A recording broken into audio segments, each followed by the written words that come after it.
अध्याय 4 श्लोक 15। ओम नमः शिवाय नमः शिवाय नमः शिवाय। स कदाचित सरस्वत्या उपस्पृश्य जलम शुचि विविक्त देश आसीनः उदिते रविमंडले। तो सह माने वह, कदाचित माने किसी समय, सरस्वत्या शुच जलम उपस्पृश्य, सरस्वती नदी के शुचि माने पवित्र जल का उपस्पर्श करके माने स्नान आदि करके अथवा आचमन आदि करके, विविक्त उदिते रविमंडले, भगवान भास्कर के उदित हो जाने पर, विविक्त देशे माने एकांत स्थान में, आसीन माने वो विराजमान हो गए, बैठ गए। परावरज्ञ, ये किसका आ रहा था वर्णन पहले से? ये सूत जी कह रहे हैं, अब कथा शुरू कर रहे हैं। हाँ, तो वहीं सुखदेव गोस्वामी जी आ गए हैं। हाँ, तो उन्हीं का हो गए। हाँ, तो परावरज्ञ स ऋषि काले न व्यक्त रंघसा धर्म युग धर्म व्यतिकरम प्राप्तम भुवि युगे युगे। वह ऋषि परावरज्ञ, पर माने पर ब्रह्म को, और अवर माने अवर ब्रह्म वेद को, ज्ञ माने जानने वाले हैं, वह ऋषि। तो उन्होंने देखा कि अव्यक्त रंघसा कालेन, रंग वेग को कहते हैं, जिस काल का वेग निरंतर प्रवाहमान है लेकिन वो दिखाई नहीं देता। आंखों से जैसे जल की धारा बहती हुई देखी जाती है, उस तरह से काल जो है वो जा रहा है। विचार करने पर तो प्रतीत होता है कि एक समय था, वो अब नहीं रहा और ये भी नहीं रहेगा, लेकिन सामान्यतया ये दिखाई नहीं देता। इसलिए इसको, इसके काल के वेग को अव्यक्त बताया है। अव्यक्त रंघसा माने अलक्षित वेग वाले इस काल के द्वारा युगे युगे प्रतियुग में, भुवि माने भूमंडल पर, युग धर्म व्यतिकरम प्राप्तम, युगों का जो अपना धर्म है उसमें व्यतिकरम माने सांकर्य, उसमें दोषियों कहिएगा, वो प्राप्त होते हैं प्रत्येक युग में। एक बार और इस श्लोक को। हाँ, तो देखिए, स ऋषि, वह जो ऋषि हैं वो परावरज्ञ। उनके बारे में तो नहीं बोल रहे हैं, परीक्षित जी के बारे में? नहीं, परीक्षित थोड़े ऋषि हैं परावरज्ञ। ये तो अब आगे से, ये भगवान वेद व्यास के बारे में। भाई देखो, ये आगे है ना, वासव्यम कलया हरे, भगवान वादरायण के बारे में है। तो स माने वह भगवान वादरायण, भगवान वेद व्यास। ऋषि माने मंत्र दृष्टा हैं, ऋषि मंत्र दृष्टा को कहते हैं। और परावरज्ञ, परब्रह्म और अवर ब्रह्म माने वेद, इन दोनों के पूर्ण अभिज्ञ हैं जी। हाँ, ठीक। उन्होंने देखा कि युगे युगे, युग युग में, भूवि माने भूतल पर होने वाला जो युग धर्म है, द्वापर माने सतयुग, त्रेता, द्वापर, कलयुग, ये युगों का धर्म है, वो जो है व्यतिकर माने सांकर्य को, सांकर्य माने संकीर्णता को, अर्थात उसमें कुछ व्यतिरेक हो रहा, उसमें जो है उसकी कमी आ रही है। तो ऐसा युग धर्म में व्यतिकर माने सांकर्य दोष प्राप्त हो गया है, भूवि माने भूमंडल पर, ऐसा सोचा, उन्होंने विचार किया। भौतिकानाम च भावानाम शक्ति ह्रासम च तत्कृतम। तो अव्यक्त रंघसा, अव्यक्त गति वाले, अव्यक्त वेग वाले काल के द्वारा युग धर्म परिवर्तित हो रहा है। तो उसके द्वारा क्या परिलक्षित होता है? तब कहते हैं भौतिकानाम च भावानाम, जो भौतिक भाव हैं, पांच भौतिक यह संसार है। पांच भौतिक इस संसार में जो भी हम आप सभी हैं वो सब पांच भौतिक हैं। तो इन पांच भौतिक भावों का जो है तत्कृतम कालकृत शक्ति का ह्रास हो रहा है, शक्ति का ह्रास। जो पदार्थ जैसा था वैसा नहीं रहा, उसमें जो है वो ह्रास हो रहा है। अश्रद्धानान निस्सत्वात् दुर्मेधान ह्रसितायुषः। तो क्या ह्रास हो रहा है कि पहले जैसे लोगों की श्रद्धा थी, अब वो श्रद्धा समाप्त हो गई है। अश्रद्धानात् निस्सत्वात्, दूसरी श्रद्धा के साथ साथ, श्रद्धा तो ये मानसिक शक्ति है, मानसिक एक भाव है श्रद्धा, लेकिन निस्सत्वात् का मतलब है सत्व बल को कहते हैं। सत्व माने बल, निस्सत्वान अर्थात बलहीन लोग हो रहे हैं। जो बल पहले था वो अब नहीं है। और उसके साथ ही दुर्मेधान, उनकी बुद्धि भी दूषित हो रही है, अपवित्र हो रही है। दुर्मेधान, मेधा बुद्धि को कहते हैं। और ह्रसितायुष, इसके साथ ही साथ लोगों की आयु का भी ह्रास हो रहा है। ह्रसितायुष दुर्भगांश्च जनान्वीक्ष्य मुनिर्दिव्येन चक्षुषा। मुनि वेदव्यास ने, भगवान वादरायण ने अपनी दिव्य दृष्टि के द्वारा लोगों को, जनान माने लोगों को, दुर्भगान माने दुर्भाग्यशाली, अभागा जिसे कह सकते, अभागा मनुष्य जो है वो अभागा हो रहा है, मनुष्य अभागे हो रहे हैं, ऐसा वीक्ष माने देख करके सर्व वर्णाश्रमाणाम या दध्यौ हित अमोघ दृक्। वो तो अमोघ दृक् थे भगवान वादरायण, उनकी दृष्टि मोघ माने निष्फल नहीं होने वाली है। उन्होंने अपने योग बल से, ज्ञान बल से, तपोबल से देखा, क्या देखा कि सारे पदार्थों में, भौतिक भावों में ह्रास हो रहा है। और सर्व वर्णाश्रमाणाम, चारों वर्ण, चारों आश्रम, इन सभी में परम ह्रास हो रहा है। तो इन सभी का हित माने इनका अभीष्ट कार्य कैसे हो, इनका हित संपादन कैसा हो, इस प्रकार उन अमोघ दृष्टि वाले भगवान वादरायण ने दध्यौ विचार किया, चिंतन किया। ध्येय चिंतायाम से दध्यौ, ठीक है ना जी। चातुर्होत्रम कर्म शुद्धम प्रजानाम वीक्ष्य वैदिकम व्यदधाद यज्ञ संतत्यै वेदमेकम चतुर्विधम। तो भगवान वेद व्यास ने क्या किया,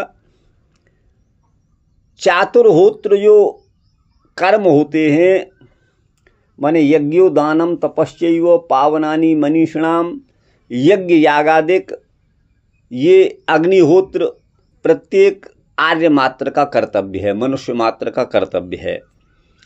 तो ये चातुर्होत्र कर्म है ना, प्रजानाम वीक्ष्य वैदिकम, प्रजा जो है उस वैदिक मार्ग पर, वैदिक चातुर्होत्र यज्ञ यागादि कर्म को जो शुद्ध रूप से किस प्रकार से करे, ये उन्होंने चिंतन किया। तब उन्होंने देखा कि व्यदधात यज्ञ संतत्यै, यज्ञ संतति, यज्ञों की यह परंपरा, संतति का अर्थ है परंपरा, गुरु से शिष्य को, फिर उसके शिष्य को, फिर उसके शिष्य को, इस प्रकार क्रम से जो प्राप्त होता है ज्ञान, वो उसी के लिए संतति पद का प्रयोग है। तो यज्ञ की संतति माने परंपरा, ये निरंतर चलती रहे।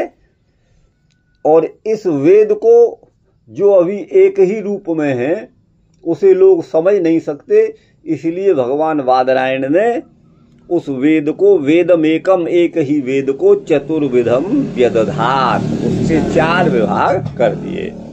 तो 4 विभाग कैसे किए, वो कौन कौन है, तो ऋग यजु साम अथर्व, ये उनके नाम हैं। तो यत्र अर्थ बसेन पाद व्यवस्था सा ऋक्, जहां अर्थ के अनुसार पाद की व्यवस्था है, पाद चरण को कहते हैं, उसे ऋक् कहते हैं। गीति सुसामाख्या, जो गेय हैं, जिनको गाकर बोला जाता है, वो जो है साम हो गया, है ना। और यजुंसी गद्यानी, जो गद्य भाग है, जो गेय नहीं है, वो यजुर्वेद है। और अथर्व में वो सभी का सम्मिश्रण मान लीजिए, उन्हीं तीनों के अंतर्गत वो आ गया। तो उन्हीं तीनों के अंतर्गत आ गया, इसलिए 4 वेद की जगह पर, क्योंकि चौथे का भी उसी में समाहार हो जाता है, चौथा भी उसी के अंतर्गत आ जाता है, इसलिए किस में आया जी? गद्य, यजुंसी गद्यानी। तो साम अच्छा, साम तो गेय है। हाँ हाँ हाँ हाँ हाँ, गीतिषु सामाख्या। हाँ, जो गीति माने गाकर जिनको बोला जाए वो साम है। और यत्र अर्थ वसेन पाद व्यवस्था, जहाँ अर्थ के अनुसार पाद माने चरणों की व्यवस्था है, वो ऋक है। और गीतिषु सामाख्या, और जो है यजुंसी गद्यानी, गद्य भाग यजुर्वेद है। और इन्हीं तीनों में चौथे वेद का भी अंतर्भाव हो गया। इसलिए भगवत गीता आदि में कई जगहों पर केवल 3 वेदों की ही चर्चा है। ऋक् साम यजुरेव च, अथर्व की चर्चा वहां नहीं होती, क्योंकि वो उन्हीं में आ गया है ना। पहले एक ही वेद था। हाँ, एक वेद था, उसके इन्होंने नाम कुछ था या नहीं, वेद ही था, श्रुति था, वेद था। अच्छा। श्रुति, वेद, निगम, ये सब वेद के नाम हैं। और उपनिषद फिर बाद में? हाँ, उपनिषद जो है वो उन्हीं में से है। हाँ, बिल्कुल, वो उन्हीं में। उपनिषद भी ब्राह्मण ग्रंथ भी और आरण्यक ग्रंथ भी, जैसे बृहदारण्यक ग्रंथ है, तो ये आरण्यक ग्रंथ भी और ब्राह्मण ग्रंथ भी, जैसे कौशितकी ब्राह्मण है ना, या तांड्य ब्राह्मण, ये ब्राह्मण ग्रंथ भी है और उपनिषद भी है। ये सभी वैदिक वांग्मय का ही है। तो अब आगे जो है, इसलिए ऋक् साम यजुरेव च भगवद गीता में 3 वेदों का नाम है, चौथे का अंतर्भाव उसी में हो गया। तो उन्होंने देखा कि वर्ण और आश्रमों का हित कैसे हो, ये अमोघ दृष्टि वाले भगवान वादरायण ने विचार किया, देखा। हाँ, ये हो गया, ये हो गया। ऋग यजु सामाथर्वाख्या वेदाश्चत्वार उद्धृता, एक ही वेद से, उद्धृत का मतलब है पृथक पृथक कर दिया यहाँ पर। ऋग यजु साम और अथर्व, आख्या माने हैं नाम जिनके, आख्या माने नाम, संज्ञा, ऐसे 4 वेद जो हैं उनको उद्धृत किया, पृथक पृथक किया। इतिहास पुराणम च पंचमो वेद उच्यते, इतिहास और पुराणों को 5वां वेद कहा जाता है। तो महाभारत जो है वो इतिहास है, इति ह आस, यह घटना, इति माने इस रूप से, ह माने निश्चय ही, आस माने हुई, इति ह आस, इतिहास का विच्छेद करिए। तो पांडु के 5 पुत्र हुए, युधिष्ठिर आदि। कौरव जो है वो 100 भाई थे, उनके पिता जो है, मतलब जो है दुर्योधन आदि के पिता धृतराष्ट्र थे, माँ गांधारी थी, उनकी परंपरा ये रही, उनकी परंपरा ये रही। भगवान वादरायण के सुखदेव जी पुत्र थे और वो मोक्ष मार्ग में प्रवृत्त हो गए। तो यह घटना ऐसे ही है, ऐसा, इति माने यह ऐसे ही है, इदम इत्थम, यह घटना ऐसे घटी थी। इस बात को ह माने निश्चय पूर्वक जो कहता है, आस माने था, यह इसी प्रकार से घटना घटी थी, यह कार्य इसी प्रकार से हुआ था, इति ह आस, उसे इतिहास कहते हैं। तो महाभारत और रामायण माने वाल्मीकि रामायण ये इतिहास ग्रंथ माने जाते हैं, क्योंकि इनमें वंश परंपराओं का भी वर्णन है। अच्छा, और पुराण तो ये भी जो है, इतिहास और पुराण को 5वां वेद कहा गया है। तत्र ऋग्वेद धर पैलह सामगो जैमिनी कवि। देखिए, सुमंतु जैमिनी और वैशंपायन, ये सब पैल भगवान वादरायण के ही शिष्य हैं। तो तत्र ऋग्वेद धर पैलह, तो पहले केवल श्रवण करके उसको कंठस्थ कर लिया जाता था, बुद्धि उस प्रकार की थी। तो ऋग्वेद को जिन्होंने धारण किया वो ऋषि थे पैल। और सामगो जैमिनी कवि, जैमिनी जो कवि थे, कवि माने विद्वान जो थे, वो सामवेद का गान करने वाले थे। और वैसम पायन एवैको निष्णातो यजुषामुत। उत माने और एकमात्र वैसम पायन ही यजुर्वेद के निष्णात माने पंडित थे। निष्णात योग्य को कहते हैं। अथर्वांगिरसाम आसीत सुमंतुर दारुणो मुनि। जो सुमंतु मुनि थे, है ना, जिनको दारुण भी कहा जाता है, वो मुनि जो है अथर्वांगिरसाम, वो अथर्व वेद के विद्वान थे। आंगिरस उनका गोत्र होगा। इतिहास पुराणानाम पितामे रोमहर्षण। इतिहास और पुराणों के जो पंडित थे, विद्वान थे, अभिज्ञ थे, वो मेरे पिता रोमहर्षण थे, ऐसा सूत जी कह रहे हैं। तो एते ऋषयो वेदम स्वं स्वं व्यस्यन्यनेकधा शिष्यै प्रशिष्यैस्तच्छिष्यैर्वेदास्ते साखिनो भवन।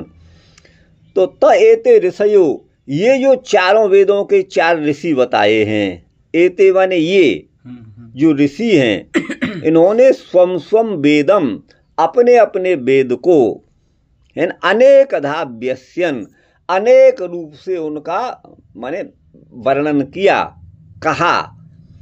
शिष्य प्रशिष्य, उनके शिष्य हुए, फिर उनके प्रशिष्य माने नाती चेला हुए, और फिर उनके तच्छिष्य, उनके भी शिष्य माने पंक्ति चेला हुए। तो जिसने जिस शाखा को पढ़ा वो उसके नाम से वो शाखा हो गई। जैसे माध्यन्यन शाखा है, आदि ये शाखाएं। तो शिष्य प्रशिष्य और तच्छिष्य ही उनके शिष्यों के द्वारा इस प्रकार वेदास्ते, वे सभी वेद शाखिन माने शाखा वाले हो गए। तो कितनी शाखा? तो देखिए ऋग्वेद की 21 शाखा हो गई। अच्छा, 21 शिष्य पढ़े। हाँ, 21 शाखाएं हो गई। अब अथर्व की 9 हो गई, अथर्ववेद की, और 121 शाखा उसकी हो गई। देखिए अब भूल रहा हूँ। अभी नवधा अथर्वण माने एक वर्ष में त्रिभुवरे चौवन। ऋग्वेद की 21 शाखाएं हो गई, अथर्ववेद की 9 हो गई, और 100 अध्वर्यु। अध्वर्यु माने यजुर्वेद की 101 शाखा हो गई। यजुर्वेद की 101 शाखाएं हो गई। इस प्रकार वेदास्ते शाखिनो भवन, वो वेद जो है वो अनेक शाखाओं वाले हो गए। तएव वेदा दुर्मेधैर धार्यन्ते पुरुषैर्यथा। उन वेदों को जो प्रखर बुद्धि वालों के द्वारा धारण किए जाने योग्य हैं, उनको दुर्मेधई माने दुर्बुद्धि भी, मंद बुद्धि भी धारण कर सकें। यथा माने जिस रूप से दुर्मेधैर पुरुषैर यथा वेदा धार्यन्ते, अल्प बुद्धि वाले पुरुषों के द्वारा भी उन वेदों को धारण किया जा सके। धारण का मतलब है पहले उस तरह से लेखन तो था नहीं, लिख दो तो वो सुरक्षित रह गए, वो तो कंठ परंपरा से ही सब होते थे। तो इसलिए उन दुर्मेध पुरुष भी उनको धारण कर सके, इस दृष्टि को ध्यान में रख करके, ठीक है ना, भगवान वेद व्यास ने जो कृपण वत्सल हैं, कृपण माने वेचारे, यहाँ पर कृपण का अर्थ कंजूस भी होता है, लेकिन कृपण माने वेचारे। वेचारे उन अल्प बुद्धि वाले लोगों पर, मनुष्यों पर उनको करुणा आ गई। तो अपनी कृपण वत्सलता के कारण भगवान वादरायण ने एवं चकार, इस प्रकार से वेदों का विभाजन किया। इसीलिए उनका नाम व्यास पड़ा। व्यास, व्यास का अर्थ होता है विस्तार। जो अभी एक ही रूप में था, उस वेद को 4 भागों में तो विस्तार हो गया उसका। फिर उसकी शाखा प्रशाखाएं शिष्यों में बांटा तो और विस्तार सा हुआ। तो इसीलिए व्यास का अर्थ ही विस्तार है। तो वेदों का विस्तार करने के कारण भगवान वादरायण को यहाँ व्यास कहा गया। और किसका विस्तार किया? वेद का, इसलिए वेद व्यास हो गए, इसलिए वेद व्यास हो। और वादरायण इनको, इनका नाम तो वस्तुतः कृष्ण नाम इनका भी था। इनका कृष्ण द्वैपायन का, भगवान वादरायण का, सुखदेव जी के पिता का नाम कृष्ण भी था। और अच्छा, द्वैपायन इसलिए था, ये द्वीप के अंतर्गत पले बड़े थे, प्रकट हुए थे। द्वैपायन समझ में आता है। तो क्या ऐसे कोई नाम नहीं रखा गया जैसे भगवान कृष्ण राम का नाम जो रखा गया? हाँ, तो वो के अनुसार वैसे कोई नाम नहीं रखा गया इनका? इनका नाम कृष्ण द्वैपायनी तो रखा गया। कृष्ण, हाँ, कृष्ण द्वैपायन इनका नाम था। तो क्योंकि द्वीप में हुए तो द्वैपायन हो गया। हाँ। द्वीपम अयनम, जिसका द्वीप अयन है, अयन माने निवास, द्वैपायन है। और इनका नाम वादरायण भी हो गया। वादरायण क्यों हुआ? बदरी नाम समूह बादरम, बदरी बेर को कहते हैं। तो बेर के पौधे यहाँ पर वृक्ष बहुत सारे हों, उनका वन हो, बदरियों का समूह, उसको तस्य समूह सूत्र से वदरी शब्द से अण प्रत्यय करेंगे तो वदरी के ई का यसे तीचे से लोप कर देंगे, आद वृद्धि कर देंगे, स्वादि कार्य होकर के वादर बन जाएगा। तो वदरी वन को वादर कहेंगे। और तद अयनम, वह है, अयन माने निवास स्थान जिनका, वादरम अयनम यस्य सह वादरायण, वह बदरी वन जिनका अयन माने आश्रय स्थल है, उनको वादरायण कहा जाता है। तो ये तो एक ऐसे हो गया ना। अथवा अब दूसरा अर्थ भी यहाँ देखिए, अभी कल परसों पढ़े थे, वादान माने अनीश्वर वादान, नास्तिक वादान। जो नास्तिक वादों को ऋणाति माने हिनस्ती, जो नास्तिक वादों का खंडन करते हैं वो वादरायण है। या युण प्रत्यय कर दिया है, यू को अनादेश हो गया, और री के ई को वृद्धि आई, री धातु है। तो वाद री के ई को आई, वाद रई, यू को अन हो गया, आई को आय हो गया, वादरायण बना, अनत हो गया, ये वादरायण हो गए। तो ये तो नहीं, जैसे मेरे कहने का तात्पर्य है, जैसे उनका जन्म हुआ तो जैसे भगवान राम कृष्ण का जो नाम करो, हुआ वैसे यही प्रसिद्ध इनके नाम है। और कोई रखा होगा तो हम उस समय थे नहीं।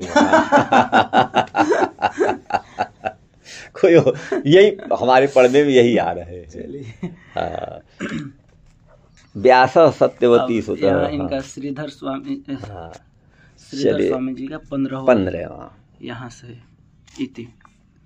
अभी तो श्रीधर स्वामी जी का पढ़ना है ये।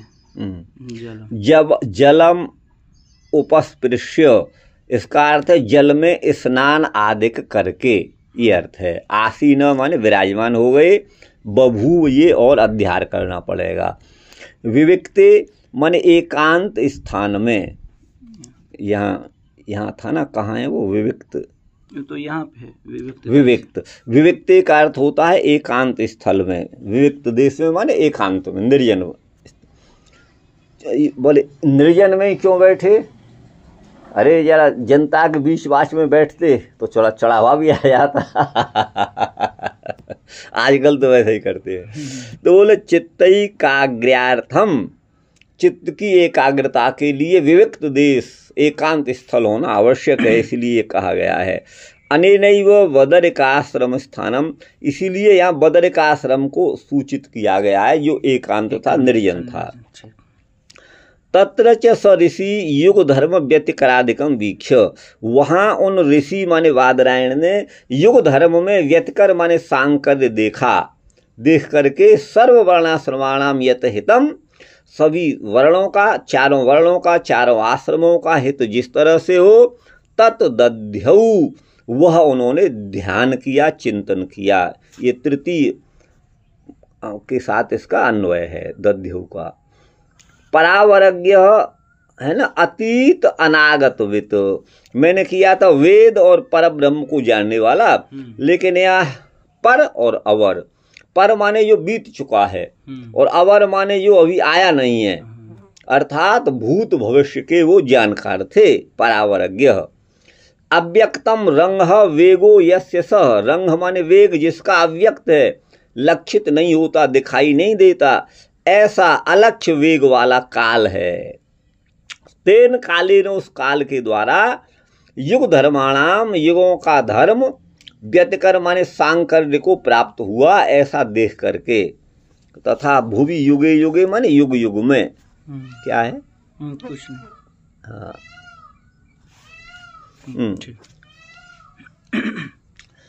अच्छा, भौतिका नाम शरीर आदि नाम, शारीरिक बल भी घट गए। तत्कृतम कालकृतम मान कालकृत ही है ये। निस्सत्वात् निस्सत्वान का अर्थ किया है यहाँ पर, मैंने किया था शक्तिहीन, और यहाँ पर कह रहे हैं क्योंकि सत्व बल को भी कहते हैं, तो यहाँ पर किया है सत्व का अर्थ धैर्य। निस्सत्वान माने धैर्य शून्यान, उनका धैर्य भी समाप्त हो रहा था। दुर्मेधान माने मंदमति वाले भी हो गए थे। ततश्च होत्रोपलक्षिता चत्वार ऋत्विजः चतुर्होतारः तै अनुष्ठेयम कर्म चातुर्होत्रम। तो देखिए होत्र से उपलक्षित यहाँ पर 4 ऋत्विज होते हैं, माने यज्ञ में चारों वेदों के 4 होते हैं। उद्गाता, अध्वर्यु, है ना, मेरा फोन आया, एक सेकंड रुकिए, वही 4 होते हैं ना। हाँ, होता, अध्वर्यु, उद्गाता, और उद्गाता, होता, अध्वर्यु और होता, अध्वर्यु, उद्गाता, एक रह गया। 4 होते हैं, चारों वेदों के अलग अलग। अध्वर्यु तो यजुर्वेद का होता है, होता ऋग्वेद का होता है ना। उद्गाता सामवेद का होता है। एक है होता, उद्गाता, अध्वर्यु, आ जाएगा बताऊंगा। हाँ, तई अनुष्ठेयम कर्म, उनके द्वारा अनुष्ठेय माने किया जाने वाला जो कर्म है वो चातुर्होत्र है। शुद्धम माने शुद्ध करने वाला, शुद्धि करने वाला। यज्ञ संतत्यै का अर्थ है यज्ञानाम अविच्छेदाय, यज्ञ परंपरा की हानि नहीं हो, उसका विध्वंस नहीं हो। चातुर्विध्यमेवाह, उसी चारों वेदों को कहते हैं।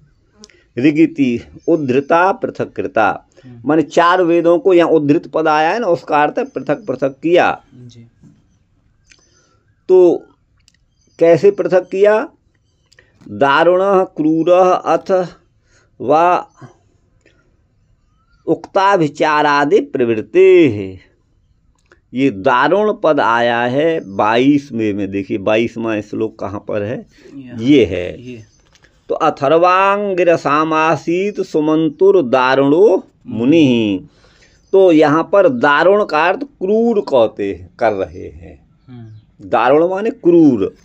अथवा उक्ताभिचारादि प्रवृत्ते, अभिचार कर्म, अभिचार कर्म उसको कहते हैं किसी को नष्ट करने की कामना से, किसी को मारने की इच्छा से हम अनुष्ठान कोई करते हैं ना। अच्छा, हमारे शत्रु का विनाश हो, ये उनको अभिचार कर्म कहते हैं। तो उन्हीं को यहाँ ये कहा गया। दारुण माने क्रूर, अथवा अथर्व उक्ताभिचारादि, अथर्व में जो अभिचार की प्रक्रिया बताई है अथर्व वेद में है।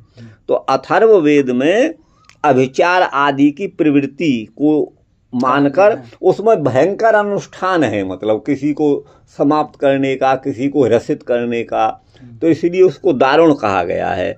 उसके मुनि जो हैं अथर्ववेद के, ये मुनि जो हैं वो सुमंतु हैं। हाँ, ये है। तो व्यस्यन का मतलब है विभक्तवंत, उन्होंने इनका विभाग किया भगवान वेद व्यास ने। वेद विभाग प्रयोजन माह तएवेति, ये पूर्वम अति मेधाविविर धार्यन्ते, जिन वेदों को अत्यंत मेधावी ही पूर्व काल में धारण करते थे, ते एव, उन्हीं वेदों को अनेक लोगों ने, जिनकी बुद्धि रसित हो गई, उन्होंने अलग अलग रूप से धारण किया। ये 24 हो गए ना। ये बंसीधर जी का, बंसीधर कहते हैं। उपस्पर्श का मतलब है, एक तो केवल स्पर्श करना भी अर्थ है, और उपस्पर्श का दूसरा अर्थ है स्नान करना भी है, और तीसरा अर्थ आचमन भी है। उपस्पर्श्य ये मेदिनी कोश में कहा गया है। अनेन विविक्तासीनत्व कथनेन सूचितम चिंत्यम, इसीलिए जो उनको विविक्ता माने एकांत में बैठना, ये जो कथन है वह चिंत्यम माने जरा विचारणीय है, वह केवल विचारणीय है। तत्र सरस्वत्या श्रवणात् सम्याप्रास इत्येव तस्य नाम वक्ष्यतेति संदर्भ, वहाँ सरस्वती नदी का श्रवण करने मात्र से ही वो सम्याप्रास नाम का स्थान है। इत्येव तस्य नाम, इस उसके नाम को वक्ष्यते माने आगे कहेंगे। स्वामी चरणैर्हि न गंधमादनस्त बदरिकाश्रमो अभिप्रेत, जो स्वामी चरण हैं उनके द्वारा तो गंधमादन पर्वत पर स्थित जो वदर का आश्रम है वह अभिप्रेत नहीं है, किंतु सिंधु वनस्तो अभिप्रेत। सिंधु वन माने सिंधु नदी के किनारे होगा, सिंधु के किनारे जो वन उनमें स्थित वह स्थान अभिप्रेत है। तत्रैव वदरिका आश्रम सिद्धे, वहीं पर वदरिका आश्रम प्रसिद्ध है। सरस्वती बदरी खंडयोरपि सत्वात, वहाँ सरस्वती नदी भी है और बदरी खंड भी है, बदरी फल भी हैं, माने बेर के वृक्ष भी हैं। सत्वात माने होने से, ऐसा ज्ञेयम सुज्ञई, विद्वानों को ऐसा समझना चाहिए। तत्र चाश्रमे आदिना शक्ति ह्रास आदि ग्रह, वहाँ आश्रम आदि से, आश्रमे आदिना आश्रम आदि के द्वारा शक्ति का ह्रास आदि का ग्रहण होता है, माने लोगों की शक्ति का ह्रास। दुर्भगान माने मंद भाग्यान, दिव्येन माने तपोजन्य योग चक्षुषा, तपोबल से उत्पन्न योग दृष्टि से। चत्वारो माने होता, अध्वर्यु उद्गात्री ब्रह्माणो होतारो यत तस्मिन, चातुर्होत्र यज्ञ उसे कहते हैं जिसमें ऋग्वेद का तो होता, यजुर का अध्वर्यु, साम का उद्गाता और अथर्व का ब्रह्मा, ये चार होता जिसमें होते हैं, है ना। तस्मिन यदवा माने अथवा दर्शहोत्रादि चातुर्होत्र पर्यंतई, दर्शहोत्रादि का मतलब है, दर्श कहते हैं अमावस्या को। अच्छा। तो अमावस्या के दिन हमारे यहाँ ये नियम है, जो पर्व तिथि है वो अष्टमी है, पूर्णिमा नहीं, पूर्णिमा है, अमावस्या है, अष्टमी है। अच्छा। है ना, ये पर्व तिथि मानी जाती हैं। पर्व कहते हैं ये पर्व है, ये गांठ। हाँ। आप लाठी है ना, इसमें गांठ है जगह जगह, तो वो उसके पर्व हैं। तो तिथि का मान जो है, दिन मान 15, पक्ष का मान जो है 15 दिन का होता है। तो 15 दिन का होने से 7 दिन उधर 7 दिन उधर, प्रतिपदा से लेके सप्तमी तक। और अष्टमी बीच में आ गई, अष्टमी के बाद फिर नौमी से लेकर पूर्णिमा अथवा अमावस्या तक 7 दिन फिर बचते हैं। तो अष्टमी पर्व तिथि है, आपको बता दें, अष्टमी पर्व तिथि है, पूर्णिमा भी पर्व तिथि है, और जो है अमावस्या भी पर्व तिथि है।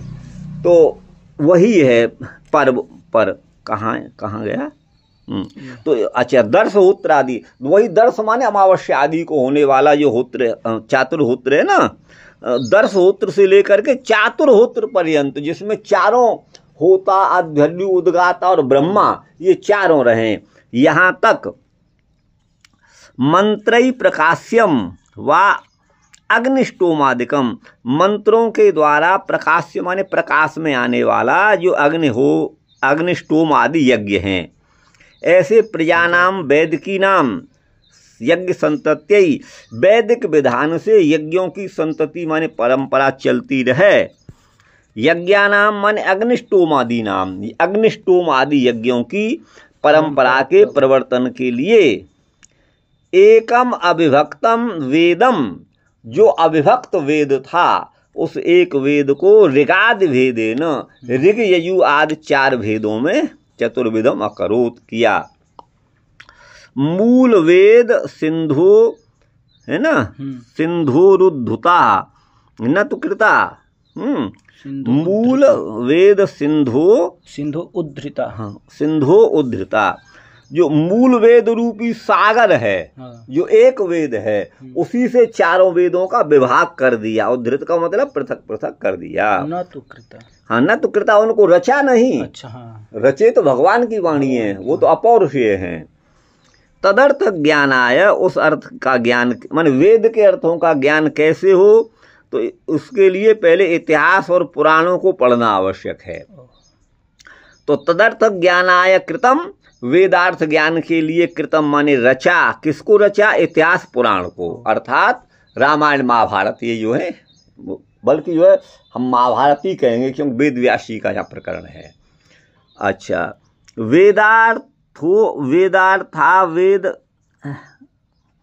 वेदार्था वेद कत्वात् पंचमो वेद इत्युच्यते, तो इतिहास और पुराण जो हैं वेदार्था वेदकत्वात्, वेद के अर्थ को ही वो बताने वाले हैं, इसलिए इनको पंचम वेद कहा जाता है। पंचमो वेद इत्युक्ते, पांचवा वेद ऐसा कहने से इतिहासादि नाम अर्थ तो रचना भाव एवं सूचित। इतिहास आदि ग्रंथों का ही अर्थ पूर्वक इनकी ही रचना ज्ञात होती है, सूचित होती है। वेद वेदवत् तेषामपि आविर्भाव एवं व्यासेन कृतो न तो रचना। तो जैसे एक वेद को 4 भागों में बांटा ना, उसी तरह से भगवान वेद व्यास जी ने उनका आविर्भाव किया। तेषामपि आविर्भाव एवं व्यासेन कृतो, उनका आविर्भाव किया, उनको प्रकट किया, रचा नहीं, न तो रचना।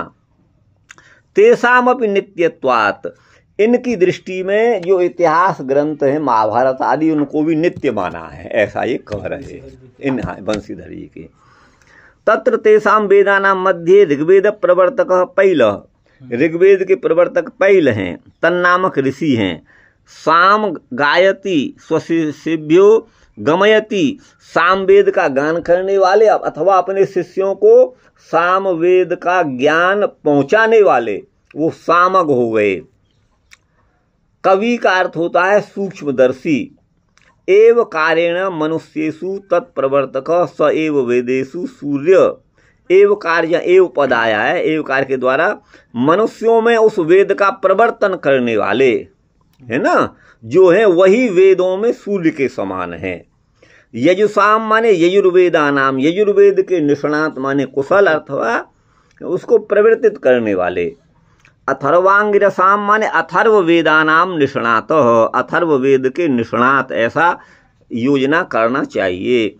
एवं इतिहास पुराणानाम निष्णात, इतिहास और पुराणों में जो निष्णात माने कुशल हैं, पारंगत हैं, प्रवीण हैं।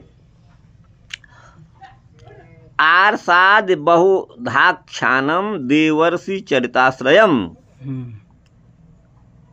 हाँ, आर्ष आदि, आर्ष माने ऋषि प्रोक्त, आदि जो व्याख्यान हैं वो देव और ऋषियों के चरित्र पर आश्रित हैं। इतिहासमिति प्रोक्तम भविष्यत भूत धर्मयुक्त, इतिहास उसे कहते हैं जो भविष्य और भूत और धर्म से युक्त हो, भूत भविष्य का वर्णन करने वाला हो, धर्म से युक्त हो। के चित्तु धर्मार्थ काम मोक्षाणाम उपदेश समन्वितम, किन्हीं के मत में तो ये जो इतिहास और पुराण किसे कहते हैं, तो धर्म अर्थ काम और मोक्ष इनका उपदेश जिसमें मिला हुआ हो, इनके उपदेश से समन्वित हो। पूर्ववृत्त कथा युक्त, पूर्ववृत्त की कथा से, पूर्व में जो घटना हो गई है उसकी कथा से युक्त जो है वो इतिहास है, पूर्व में ऐसा हुआ। किंच वर्णिते यत्र सर्गाद्या पंचवा दशवाच तत् पुराणम प्रोच्यते वेद खिलार्थानाम प्रपूर्णार्थ। तो अब अथवा ये पुराण की दूसरी परिभाषा कर रहे हैं, इतिहास पुराण की दूसरी परिभाषा क्या करते हैं, वर्णिते यत्र सर्गाद्या पंचवा दशवाच तत्, जिसमें 5 अथवा 10 सर्ग हों, सर्ग माने अध्याय जो भी आप उसे कहें, तो कांड अध्याय सर्ग जो भी आप कहें वो हों। पुराणम प्रोच्यते है ना, उसको पुराण कहा गया है। वेद खिलार्थानाम प्रपूर्णात्, वेद में जो खिल माने जो छोटे छोटे चैप्टर, अखिल माने संपूर्ण और खिल माने छोटा भाग, वेद के जो है खिल भागों का माने छोटे छोटे व्याख्यानों का, छोटी छोटी बातों का व्याख्यान करने वाले वो होते हैं, उनकी पूर्ति करने वाले होते हैं। ये विष्णु पुराण की टीका में कहा है। शाखने का मतलब है शिष्य प्रशिष्यादि भी तत्तन्नाम पूर्व शाखावंतो अभवन, शिष्यों के नाम पर शाखाओं के नाम हुए, फिर उनके प्रशिष्य हुए, फिर उनके भी शिष्य हुए, इस प्रकार अनेक शाखाओं वाले वेद हो गए।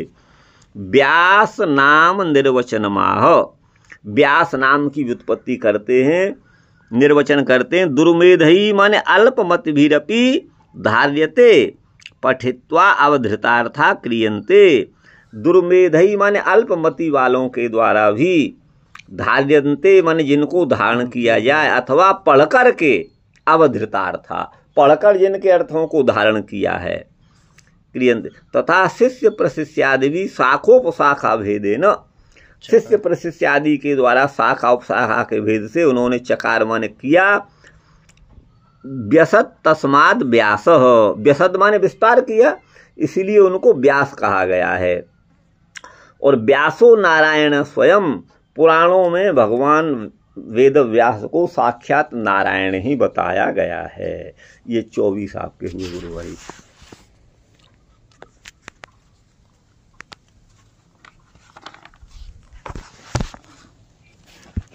आगे है स्त्री शूद्र द्विज बंधूनाम त्रयी न श्रुति गोचरा, कर्म श्रेयसी मूढ़ानाम श्रेय एवं भवेदिह। कहते हैं स्त्री शूद्र और द्विज बंधु का अर्थ होता है पतित द्विज। द्विज पद से ब्राह्मण क्षत्रिय और वैश्य जिनका यज्ञोपवीत संस्कार होता है वो द्विज हैं, लेकिन बंधु शब्द आगे आ गया तो द्विज बंधु का अर्थ है पतित द्विज। अच्छा, द्विज बंधु माने पतित द्विज, ब्राह्मण है क्षत्रिय वैश्य अपने कर्म से जो पतित हो गया है, भ्रष्ट हो गया है, उसे द्विज बंधु कहेंगे। तो चाहे वो स्त्री हो, चाहे वो शूद्र हो, चाहे द्विज बंधु, द्विज बंधु को भी स्त्री और शूद्र की गणना में ही रखा है। तो इनको त्रयी माने जो वेद त्रयी, या त्रयी से चारों वेदों को लिया जाएगा। अच्छा। वो उनके कान में भी नहीं पड़ना चाहिए, न श्रुति गोचरा, ऐसा मानते हैं। क्यों? कर्म श्रेयसी मूढ़ानाम, जो मूढ़ पुरुष हैं, हमारा क्या कर्तव्य है, हमारा कहाँ किस कर्म में कल्याण है, श्रेय कल्याण को कहते हैं, है ना, हमारा किस कर्म को करने से कल्याण होगा। तो इस प्रकार मूढ़ पुरुषों का भी श्रेय माने कल्याण, एवं माने इस प्रकार से, इह माने इस पुराण श्रवण से होवे। इसलिए इति भारत माख्यानम कृपया मुनिना कृतम, इस प्रकार भारत माने महाभारत नाम का जो आख्यान है, कथानक है, उसको भगवान मुनि ने वेदव्यास वादरायण ने किया है। वेदार्थम च समुद्रित्य भारते प्रोक्तमान मुनि, वेद के अर्थ का उद्धरण, वेद से उस अर्थ को लेकर के मुनि वेदव्यास ने महाभारत में उसको प्रोक्तवान मान वेद अर्थ को ही कहा है। एवं प्रवृत्तस्य सदा भूतानाम श्रेयसी द्विजा, इस प्रकार द्विजा ये संबोधन है शौनकादिक के लिए। हे ऋषियों, इस प्रकार है ना, इस प्रकार सदा भूतानाम श्रेयसी प्रवृत्तस्य, हमेशा भगवान वादरायण भूतानाम माने प्राणियों के कल्याण में, श्रेय माने कल्याण में प्रवृत्त रहते थे। सर्वात्मके नापि यदा नातुष्यद हृदयम ततः, तो लोक कल्याण में रहते थे, तपस्या में रहते थे, एकांत में रहते थे, भगवत भजन में रहते थे, वेदाभ्यास करते थे। लेकिन सर्वात्मके नापि, इन सभी के द्वारा भी, यदा माने जब, न अतुष्यत हृदयम ततः, इनसे भी भगवान वेदव्यास के हृदय को शांति नहीं हुई, संतोष नहीं हुआ, न अतुष्यत। तब क्या किया? नाति प्रसीद हृदय, उनका हृदय बहुत प्रसन्न नहीं था। और सरस्वत्यास तटे सुचौ, वो सरस्वती नदी के सुचौ माने पवित्र तट पर विराजमान थे। वितर्कयन विविक्तस्थ, वो विविक्तस्थ माने एकांत में स्थित थे, और वितर्कयन माने उनके मन में ऊहापोह विचारधारा चल रही थी। इदम प्रोवाच धर्मवृत, इस प्रकार धर्मवेत्ता वादरायण बोले, क्या? धृतव्रते न मया छन्दांसी गुरवो नयः, मान्यता निर्व्यलीकेन गृहीतम चानुशासनम। कहते हैं मैंने व्रत को धारण किया है, छंदांसी वेदों का अध्ययन भी किया है, गुरुओं को भी संतुष्ट किया है, और अग्नय माने अग्निहोत्र आदि कर्म माने यज्ञ आदि कर्म किए हैं। मान्यता निर्व्यलीकेन, इन सब को मैंने निर्व्यलीक माने निष्कपट भाव से, बिना छल के निश्चल भाव से इनका सम्मान किया है और इनके अनुशासन को माना है। गृहीतम चानुशासनम, भारत व्यपदेशेन, और महाभारत ग्रंथ के बहाने से व्यपदेश माने बहाने से, ही माने निश्चय ही, आमनायार्थश्च, आमनाय माने वेद के अर्थ को ही, दर्शित माने प्रकट किया है, माने वेद के अर्थ को ही महाभारत में प्रकट किया है। दृश्यते यत्र धर्मादि स्त्री शूद्रादि भी रप्युत, जहां पर स्त्री शूद्र और आदि पद से द्विजबंधु, इनका भी जो है धर्म जहां देखा जा सकता है, ये भी अपने कर्तव्य का पालन कर सकें। अथापि वत मेधेयो यात्मा चैवात्मना विभु असंपन्न एवाभाति ब्रह्म वर्चस्य सत्तम। तो इतना सब होने के बाद भी वेद व्यास भगवान कह रहे हैं, अथापि इतना होने पर भी बत माने खेद है, मैं देहियो ही आत्मा, मेरा यह शरीर और मेरा ये आत्मा माने मन, चैवात्मना विभु, मेरे स्वयं अंतःकरण के द्वारा असंपन्न एवाभाति, ऐसा लग रहा है कि मैंने कुछ किया नहीं है, मैं कृतकृत्य नहीं हूं, अभी अकृतकृत्य हूं, मेरा कोई कर्तव्य शेष है, असंपन्न हूं एवाभाति। और ब्रह्म वर्चसी माने ब्रह्म तेज जो होना चाहिए उसमें असत्तम, अभी मैं पारंगत नहीं हूं, ऐसा जो है वेद व्यासी मान रहे हैं। चलिए आगे, अब इसका ये चलेगा। हाँ, ये कहाँ से चलेगा? 25वां जी। हाँ, किंचित स्त्री शूद्रेति द्विजबंधव त्रैवर्णिकेषु अधमा। द्विजबंधु माने तीनों वर्णों में, ब्राह्मण क्षत्रिय वैश्य में जो अधम है, वो कौन अधम है? जो अपने कर्म से च्युत हो गए हैं, वो उनको द्विजबंधु कहा गया है। कर्म रूपे श्रेयसी, कर्म रूप जो श्रेयसी माने कल्याण का साधन है, उसमें कर्म श्रेयसी मूढ़ा नाम। एवं भवेत अनेनैव प्रकारेण भवतु, यह इस तरह से होना चाहिए, इसी प्रकार से होवे, है ना, माने हमारा कल्याण इस रूप इस प्रकार से हो जाए, ऐसा समझ करके तेसाम कृपया, उनके ऊपर कृपा करके, भारत माने महाभारत नामक जो आख्यान माने ऐतिहासिक ग्रंथ है, उसको मुनि माने भगवान वेद व्यास ने कृतम बनाया, रचा। एवं इस प्रकार से भूतानाम श्रेयसी माने हिते, प्राणियों के कल्याण में सर्वात्मक रूप से कर्म के द्वारा प्राणी अपना कल्याण करें, इस दृष्टि से। न अति प्रसीदत हृदय यस्य सह, भगवान वादरायण का हृदय सब कुछ करने के बाद भी अत्यंत प्रसन्न नहीं हो रहा था, है ना। चित्त प्रसत्तौ हेतुम, तो इस चित्त की अवस्था में हेतु माने कारण, वितर्कयन विचार करते हुए कहते हैं, इदम उवाच स्वगतम, अपने मन ही मन में भगवान वादरायण ये कहते हैं, क्या? मैंने निर्व्यलीकेन माने बिना किसी छल कपट के, निष्कपट बुद्धि के द्वारा, है ना, या निर्व्यलीक आया है, गृहीतम चानुशासनम, मान्यता निर्व्यलीकेन, मैंने निष्कपट बुद्धि से शास्त्र की आज्ञा का, गुरुओं की आज्ञा का पालन किया है। मान्यता का मतलब उनका पूजन भी किया है। देहीय माने देह में होने वाला जो आत्मा माने जीव है। अब देखिए, अब ये जो है ये अपनी टीका की चतुराई दिखा रहे हैं, क्योंकि अद्वैतवादी हैं। तो यद्यपि देह में रहने वाला जीव वस्तुतः विभू माने व्यापक है, परिपूर्ण है, आत्मना स्वेन अपने द्वारा, अपने रूप से असंपन्न सा, तादात्म्यम अप्राप्त, तादात्म्य माने अभेद, अभेद को माने ब्रह्म के साथ मेरा आत्मा अभेद को प्राप्त नहीं हुआ है। अब ये पे आप विचार करिएगा। अब ये परस्पर विरोधी बातें हैं। जब जीवात्मा ब्रह्म ही है, जीव में देहीय माने देह में रहने वाला जो आत्मा माने जीव है, वह वस्तुतः उसे विभू माना है। तो जब उसको विभू मानोगे तो उसे देहीय कहना अनुचित है, क्योंकि देह में रहने वाला ही देहीय कहा जाएगा। देह तो विभू है नहीं, विभू का अर्थ होता है सर्वव्यापक, और शरीर किसी का भी विभू नहीं है। इसीलिए ये दोनों परस्पर विरोधी बातें हैं। जी, एक बार और थोड़ा देहीय, देखिए यहाँ पर आया है 30 नंबर पे है। ये 30 नंबर पे देखिए, बत में अथापि बत में दहियो ह्यात्मा चैवात्मना विभु असंपन्न एवा भाति ब्रह्म वर्चसी असत्तम।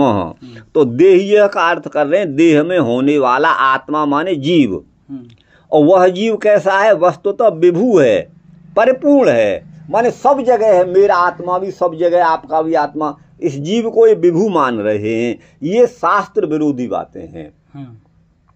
फिर उसको अंशो नाना व्यपदेशात, ये ब्रह्मसूत्र है, जीव को अंश माना है। गोस्वामी जी भी जो है कहते हैं ईश्वर अंश जीव अविनाशी, भगवत गीता भी ममैवांशो, अंश तो विभु नहीं हो सकता। तो ये परस्पर विरोधी बातें हैं, और देह किसी का विभु नहीं है। अगर देह विभु है तो फिर तो किसी को भी विभु आप कह लीजिए, विभु तो व्यापक को कहते हैं। तो भाई देहीय का मतलब है देह में रहने वाला, देहे भवः, देह में होने वाला। तो इसका मतलब तो देह में होने वाला वो तो देहीय है, लेकिन विभु तो देह के बाहर भी रहता है। तो देहीय और विभु ये दोनों परस्पर विरोधी बातें हैं। देहीय का मतलब एक देशी और विभु का मतलब सर्वव्यापक। तो जीव वस्तुतः सर्वव्यापक नहीं है, वो जो है भगवान जैसा निम्बारकाचार्य कहते हैं अणुम ही जीवम, वो अणु है, विभु नहीं है। हाँ, प्रतिदेह भिन्न है। फिर तो एक ही आत्मा है, जैसे एक ही आकाश में सारे घट रखे हुए हैं, तो पृथक पृथक घटाकाश, तो एक ही आत्मा है, तो फिर उसको अपना आत्मा असंपन्न एवं क्यों लग रहा है? असंपन्न एवं भाति क्यों लग रहा है? वो तो परिपूर्ण है। अच्छा, आगे कहते हैं अतएव आत्मना, इसीलिए स्वयं माने अपने द्वारा, अपने रूप से असंपन्न लग रहा है। अब क्यों असंपन्न का क्या मतलब है? माने तादात्म्य भाव को प्राप्त नहीं हुआ है, तादात्म्यम अप्राप्त एवं आभाति। तो तादात्म्य किसका होगा? तादात्म्य एक संबंध का नाम है, और संबंध हमेशा दो का होता है। संबंध संबंधिभ्याम भिन्न द्विष्ठश्च भवति, ये अकाट्य सिद्धांत है। संबंध दो का या दो से अधिक का होगा, एक का एक से कोई संबंध नहीं होगा। मैं मेरा न पिता हूं न मैं मेरा पुत्र हूं। यदि पुत्र हूं तो अपनी पिताजी की अपेक्षा से हूं, मेरे पिता हैं दूसरे तब मैं उनका पुत्र हूं। और अगर मैं पिता हूं तो मेरा कोई न कोई पुत्र है तब मैं पिता हूं। और मेरा पिता भी नहीं हो और मेरा पुत्र भी नहीं हो, तो फिर जो है मेरा संबंध मुझसे क्या होगा? वो तो पिता पुत्र का संबंध तो होगा नहीं। तो संबंध हमेशा, वैसे ही तादात्म्य एक संबंध है। तदात्मनो भाव तादात्म्यम, ये तादात्म्य शब्द बनेगा। स्वार्थ में गुण वचन ब्राह्मण आदिभ्य से स्यं प्रत्यय करके तदात्म शब्द से तादात्म्यम बनेगा। तो तादात्म्य एक संबंध है, और संबंध हमेशा दो में होता है। तो फिर यहाँ पर द्वैत हो गया। फिर उस जीवात्मा को आप विभु कैसे कह रहे हैं? आप देहीय कह करके तो उसे अणु बता रहे हैं, और फिर जो विभु कह करके उसे व्यापक भी। ये दोनों विरोधी बातें हैं। मूल में ऐसा विरोध नहीं परिलक्षित हो रहा है, आपको बता दें, है ना। यहां परिलक्षित हो रहा है, आपको बता दें, यहां पर ये परिलक्षित हो रहा है। ब्रह्म वर्चसम वेद श्रवणाध्यापनोत्कर्षजम तेज, वर्च तेज को कहते हैं। तो ब्रह्म नाम वेद का है। तो ब्रह्म वर्चस का मतलब है ब्रह्म माने वेद का श्रवण और अध्ययन अध्यापन, इसके उत्कर्ष से जो माने होने वाला जो तेज है वो ब्रह्म वर्चस कहा गया है। तत्र साधव, उसमें जो साधु हैं, उसमें जो परिनिष्ठित हैं, वो ब्रह्म वर्चस्य हैं। तेसु सत्तम, उन ब्रह्म वेत्ताओं में जो सत्तम माने श्रेष्ठ हैं, अर्थात अतिश्रेष्ठ हैं। अतिशायने तम अपिष्ठनौ यदवा न केवलम असंपन्नम एव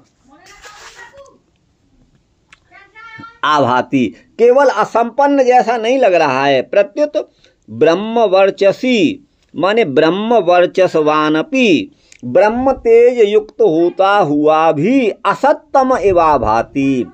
असत्तम माने अभी मैं पूर्ण नहीं हूं, अधूरा हूं, ऐसा लग रहा है। पाठांतरे कमनीय तमोपि, कहीं कहीं पर कमनीय तम भी पाठ है। असंपत्तौ हेतुम स्वयमेव, मेरी जो 30 तक हुआ है। अच्छा, इसका बंशीधर जी का बछड़ा है। इतना है। कितना है? इतना। चलिए, इसका कहाँ से है? यहीं से। कहाँ से बताइए? ये तो हो गया, यहीं से शुरू कर। अरे कह दिया थे, वह भेज दे हम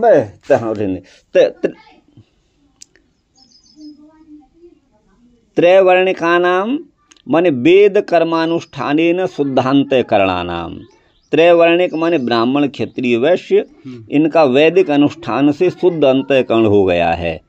अधोक्षय उपासना जनित ज्ञानेन, अधोक्षय माने भगवान गोविंद की उपासना से उत्पन्न होने वाला जो ज्ञान, वो क्या है? उस ज्ञान के द्वारा मुक्ति होती है, मुक्ति स्यात् इति व्यासदेवेन, ऐसा भगवान वादरायण ने स्थापित किया है सिद्धांत। तद अनधिकारिणाम, उस वेद के जो अधिकारी नहीं हैं, वैदिक कर्मानुष्ठान के जो अधिकारी नहीं हैं, वो स्त्री शूद्र द्विजबंधु हैं। तो कथम सा स्यात्, उनको भी वह फल कैसे मिले, इस आकांक्षा में कहते हैं स्त्री शूद्र। वेदोक्त कर्माख्य श्रेयसी, वेद में उक्त जो कर्म हैं, उन कर्मों से श्रेय माने हमारा कल्याण हो, हमारा पुरुषार्थ सिद्ध हो, उस विषय में जो मूढ़ हैं, अयोग्य हैं, उनके लिए त्रयी माने त्रयो वेदा, तेरो वेदा से चारों वेद आ गए। वो सभी जो वेद हैं, श्रोतुम अपि अयोग्या, उनको श्रवण का भी अधिकार नहीं है स्त्री शूद्र को। कुतो अध्येतुम, अध्ययन की तो बात ही छोड़िए। इति यस्माद माने इसलिए, अतएव मया, इसलिए मैंने, मया माने मुझ व्यास के द्वारा, करिष्यमाण भारत शास्त्रोक्त विधिना, जिस महाभारत की रचना अभी करूंगा, करी नहीं है, करूंगा, करिष्यमाण। अच्छा, लिट लकार का भविष्य काल में, मन बनाए जाने वाला, जिसकी रचना की जानी है, ऐसे महाभारत की शास्त्र की विधि के द्वारा स्त्री और शूद्र जनों का भी है ना, उनका भी श्रेय माने कल्याण, भवेत माने होवे।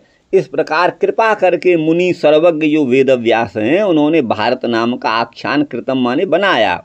अत्र अयम भाव, ये भाव है, स्त्री शूद्रादि कृपया भगवता, स्त्री शूद्र आदि पर कृपा करके भगवान वेद व्यास ने भारताख्यान माने महाभारत कृतत्वात् बनाया है। तेषामेव तत्राधिकारो, उन्हीं का वहाँ अधिकार है, नान्येषाम, अन्य का नहीं। इति न ध्येयम, ऐसा नहीं समझना चाहिए। इतिहास पुराणाभ्याम वेदार्थम उपबृंगयेत, इतिहास और पुराण के द्वारा वेद के अर्थ का माने संवर्धन अथवा निश्चय करे। इस वचन से ब्राह्मणादि नामपि वेदार्थ ज्ञानाय अवश्यम, इसलिए ब्राह्मण आदि को भी वेदार्थ ज्ञान के लिए, वेद के अर्थ को समझने के लिए अवश्यम माने निश्चय ही भारताद्यभ्यासस्य उक्तत्वात्, महाभारत का अभ्यास करना चाहिए। उभयत्र अधिकारो, उनका अधिकार तो महाभारत में भी है ब्राह्मण आदि का, और वेद में भी है। उभयत्र अधिकारो युयते तेषाम स्त्री शूद्रादि नाम वेदाक्षरोच्चारणाश्च, तो जो स्त्री शूद्र आदि हैं वो वेद के अक्षर का उच्चारण अगर करते हैं तो, है ना, ये र पर अनुस्वार है कि नहीं है, ये मुझे लग रहा है, अगर अनुस्वार है तो काट दीजिए इसे। तो वेदाक्षर का उच्चारण करने मात्र से शूद्र भी चंडाल और अधम हो जाता है। शूद्र चांडालताम ब्रजेत, ये स्मृति वचन है। सावित्रीम लक्ष्मीम ययुः प्रणवम यद जानीयात स्त्री शूद्र स मृतो अधो गच्छति। देखिए, यदि कोई स्त्री है अथवा शूद्र है, ध्यान दीजिएगा, वो सावित्री माने गायत्री, सावित्री माने गायत्री, और लक्ष्मी, और ययु माने यजुर्वेद, ययु प्रणव, और प्रणव माने ओम। यदि इनको वो जानता है, जो स्त्री हो अथवा शूद्र, स माने वह मरने के बाद अधोगच्छति, अधगमन उसका होता है। तस्मात् सर्वदा नाचष्टे, इसीलिए उसके लिए ये नहीं कहा गया है, वेद आदि उनके लिए नहीं है। यदि आचष्टे स आचार्यस्तेनैव मृत्यु अधोगच्छति इति नृसिंह तापनीय, ये नृसिंह तापनीय उपनिषद का है। अच्छा, नृसिंह तापनीय, हाँ, वो मरने के बाद अधपतन उसका होता है। एक चीज मैं पूछूंगा यहाँ पर, जैसे गोपाल मंत्र है, वैदिक मंत्र है? नहीं, ये वैदिक नहीं है, ये वैदिक नहीं है। तो ये कहाँ से है? इनको अब देखिए ये तो सांप्रदायिक मंत्र हैं वस्तुतः, आपको बता दूं। वैसे गोपाल तापनी उपनिषद में उसका नाम है। हाँ, लेकिन वो जो प्रसिद्ध 11 उपनिषदों में इसकी परिगणना नहीं है। तो फिर उसे वैदिक मंत्र माने कि क्या माने? उसे तो एकदम वैदिक तो नहीं माना जा सकता मेरी अपनी दृष्टि में।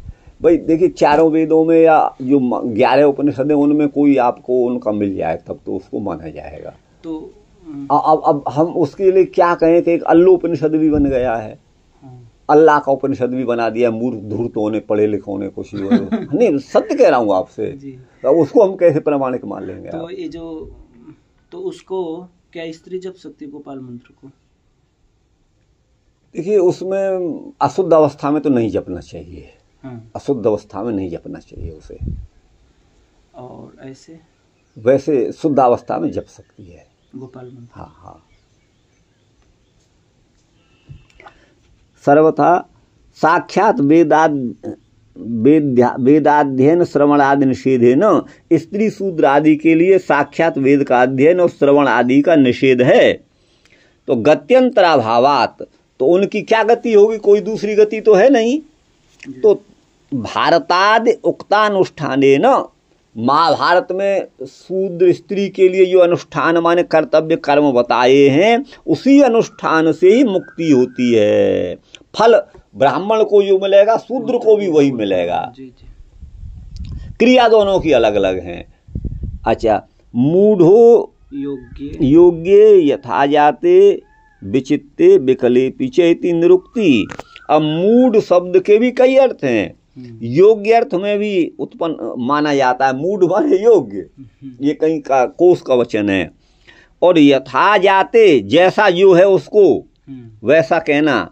और विचित्ते, जिसका चित्त विपरीत हो रहा हो, समझ नहीं पा रहा हो, और जो विकल हो रहा हो, विकल वही मुष्टिका मारे, वो हनुमान जी वाली विकल, इन अर्थों में ये आता है। कौन? मूढ़ शब्द। त्रैवर्ण के सुअधमा, त्रैवर्णिकों में जो अधम है। कुंड गोल व्रात्यादि रूपा, अर्थात जो गलत कार्य करने वाले हैं। साक्षात भगवद अवतारस्यापि दुर्जन मोहनाय लोकानुकरण माह, भगवान ने साक्षात मोहनी अवतार लिया, स्त्री का अवतार लिया, तो दुर्जनों को, दुष्टों को माने उनको असुरों को मोहित करने के लिए उसी लोकानुकरण को कहते हैं। एवं इति हे द्विजा, माने हे द्विजो, यूयम तु द्विजत्वात् साक्षात वेदादि कारण एवं, आप तो साक्षात द्विज होने से वेद के अधिकारी ही हैं। कथम अस्माकं भद्रम स्यात्, हमारा कल्याण कैसे हो? इति भी भवताम नास्ति, यह भय आपको नहीं है। हमारा कल्याण कैसे होगा ये भय आपको नहीं है, क्योंकि आप तो साक्षात वेद का अधिकार है आपका।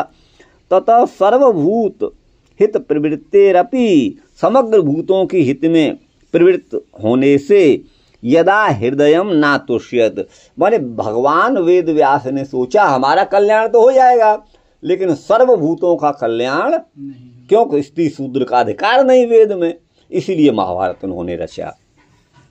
इसलिए न तुष्यत तदा इदम प्रोवाच, तब इस शास्त्र को माने महाभारत को कहा। ये अग्रिम श्लोक से अन्वय है। धर्मविद सर्वधर्मज्ञो व्यासः, समग्र धर्मों को जानने वाले सर्वधर्मज्ञ भगवान वेद व्यास हैं। धृतव्रतेन लौकिक आचारापेक्षया, लौकिक आचार विचार की अपेक्षा वेद व्रत को धारण करने वाले मेरे द्वारा, छंदांसी माने वेदों को, गुरु माने पढ़ाने वाले अध्यापकों को, त्रेताग्नियों को मैंने सत्कृत किया है, माना है, उनका पूजन किया है, उनके अनुशासन को माना है। अनुशासन का अर्थ आज्ञा है। ही शब्द से विप्रादिभिर वेदे व्रताद वैदिकम कर्मावश्यम कर्तव्यम, विप्र आदि के द्वारा वेद में जो व्रत और वैदिक कर्म बताए गए हैं उनको अवश्य ही करना चाहिए। कर्तव्यम इत्य सूची, ऐसा सूचित किया है। आमनायते अभ्यस्यते त्रिवर्ण इति आमनाय, 3 वर्ण जिसका अभ्यास कर सकते हैं उस वेद को आमनाय कहते हैं। आमनायते माने अभ्यस्यते। यद्वा आमनायते पुरुषार्थ चतुष्टयम अनेन पुरुषार्थ चतुष्टय को जिसके द्वारा प्राप्त किया जाता है उसे आमनाय इति आमनायो, ये आमनाय म बना लेना, ये आन्नायो कर दिया, हाँ यूं ही कर दीजिए, बस हो गया। उसे आमनाय माने वेद कहते हैं। श्रुति स्त्री वेद आमनाय, श्रुति पद वेद का वाचक है जो स्त्रीलिंग है, लेकिन वेद और आमनाय ये पुल्लिंग में अमर कोश है। यत्र भारत ने जिस महाभारत में आदिना आदि पद से अंत्यज आदि का, अंत्यज माने चतुर्थ वर्ण, इनका ग्रहण है। अपि नो तेन च न केवलम स्त्री शूद्रादिभी रेव अपितु ब्राह्मणादिभिरपि, इसलिए महाभारत आदि जो हैं वो केवल स्त्री शूद्रों के लिए नहीं है, ये ब्राह्मणों के लिए भी है, ब्राह्मण आदि के लिए भी है, इनको अध्ययन करना चाहिए। अथापि एवं सत्यपि ऐसा होने पर भी भूत श्रेयसी प्रवृत्तस्यापि, प्राणियों के कल्याण में प्रवृत्त होने वाले, तादात्म्यम माने तादरूप्यम, एक रूपता को प्राप्त होना, वस्तुतः इवेन प्राप्तिरेव उक्ता, एव पद के द्वारा यहाँ पर प्राप्ति ही कही गई है। स्वगुणा विस्क्रिया दोष इत्युक्ते, स्वगुणा विस्क्रिया दोष, अपने गुणों को प्रकट करना भी दोष की सूची में आता है, अपनी सेखी बखाड़ना इस उक्ति से। स्वात्म श्लाघा भयो स्वात्म, ये क्या है, भयो न्यांग, स्वात्म श्लाघा भयो अन्याम मत्वाह, माने अपनी सेखी, श्लाघा माने सेखी, अपनी सेखी मारना उचित नहीं है, इस भाव में है।